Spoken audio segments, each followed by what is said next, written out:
நண்பர்களே, நீங்க தென்காசியில வீடு தேடிட்டு இருக்கிறீங்களா? அப்படின்னா நீங்க பார்க்க வேண்டிய கரெக்ட்டான வீடு தான் பார்த்துட்டு இருக்கிறீங்க. நம்ம கொண்டு வந்திருக்கிற இந்த வீடு விற்பனைக்கு வந்திருக்குதுங்க. இந்த வீட பொறுத்தளவு பார்த்தீங்கன்னா, வடக்கு பார்த்து வாஸ்துபடி வந்திருக்குதுங்க. சிம்பிளான ஒரு கார் பார்க்கிங் ஸ்பேஸோட அந்த வீடு வந்துருதுங்க. இந்த வீட்ட பொறுத்தளவுக்கு சொந்த உபயோகத்துக்காக கட்டின வீடுங்க. சேல்ஸ் பர்ப்பஸ்க்காக கட்டினது கிடையாது. அதில வீடோட குவாலிட்டி வேற லெவல்ல இருக்குதுங்க. நீங்க நேர்ல வந்து பார்த்தீங்கன்னா நீங்களே சொல்லுவீங்க. ஹால்லே ஒரு டைனிங் ஹால் ஸ்பேஸ் தனியா ஒதுக்கிடுறாங்க. டிவி யூனிட் ப்ரொவைட் பண்ணியிருக்காங்க. கம்ப்ளீட்டா ஒர்க்லாம் பார்த்தீங்கன்னா டிஃபரெண்ட்டா இருக்குது. இருக்கக்கூடிய கொஞ்சம் இடத்துல அழகா ஒர்க் பண்ணி குடுத்துருக்காங்க. பெட்ரூம் பார்த்தீங்கன்னா 12க்கு 16ங்கிற சைஸ்ல வந்துருதுங்க. ஒரு அட்டாச் பாத்ரூம் குடுத்துடுறாங்க. வெஸ்டர்ன் டைப் டாய்லெட்டோட. இந்த வீட்ட பொறுத்தளவுக்கு கீழ ஒரு பெட்ரூம், ஹால், கிச்சன், மேல ஒரு பெட்ரூம் அப்படின்ற அமைப்போட குடுத்துடுறாங்க. மேல இருக்கக்கூடிய பெட்ரூம் பார்த்தீங்கன்னா, நீங்களே விசந்து போவீங்க. அந்த அளவுக்குள்ள ஸ்பேசியஸான பெரிய பெட்ரூமா இருக்கு. கிச்சன் பாருங்க, நல்ல ஒரு மாடல் கிச்சன் மாரிலாம் பண்ணீங்கன்னா, இந்த வீடு சூப்பரா இருக்குங்க. ஃப்ளோரிங்லாம் வந்து மேட் ஃபினிஷ் டைல்ஸ் குடுத்துருக்காங்க. அது மட்டும் இல்லாம கிச்சன் பார்த்தீங்கன்னா, ஸ்பேசியஸா நல்ல காற்றோட்டமா இருக்கு. பொருட்கள் வைக்க நிறையவே இடம் குடுத்துருக்காங்க. பின்வாசலும் கூடவே குடுத்துருக்காங்க. இந்த வீட்ல எனக்கு பிடிச்ச விஷயமே இந்த கிச்சன் வித் டைனிங் ஹாலும் தாங்க. நல்ல ஒரு சூப்பரான ஸ்பேசியஸா இருக்கு.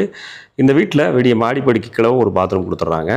ஸ்டோரேஜ் படிக்கல் குடுத்துடுறாங்க. அது போக மேல ஒரு பெரிய ஒரு ஸ்பேசியஸான பெட்ரூம் இருக்கு. வாங்க அதையும் போய் பார்த்துருவோம். இந்த வீட்ட பொறுத்தளவுக்கு பார்த்தீங்கன்னா, டைல்ஸ் கூலிங் டைல்ஸ் போட்டுருக்காங்க. அதனால வெயில் காலத்தில ரொம்ப வெக்க அடிக்காது. கம்ப்ளீட்டா பில்லர் ஒர்க் பண்ண வீடு. மேல இருக்கக்கூடிய பெட்ரூம் பாருங்க. 16க்கு 16ங்கிற சைஸ் வந்துருதுங்க. இந்த பெட்ரூம்ல ஒரு அட்டாச் பாத்ரூமும் குடுத்துடுறாங்க. கம்ப்ளீட்டா உங்களுக்கு இந்த வீட பொறுத்தளவுக்கு வேற லெவல்ல இருக்கு ஒர்க் எல்லாமே. நேர்ல வந்து பாருங்க, நீங்களே சொல்லுவீங்க. ஒரு சிம்பிளா, ஸ்பேசியஸா ஒரு சூப்பரான வீடு வாங்க நினைக்கிறவங்க, ஸ்க்ரீன்ல குடுத்த நம்பருக்கு WhatsAppல வாங்க. வீட்ட நேர்ல பார்க்கலாம்.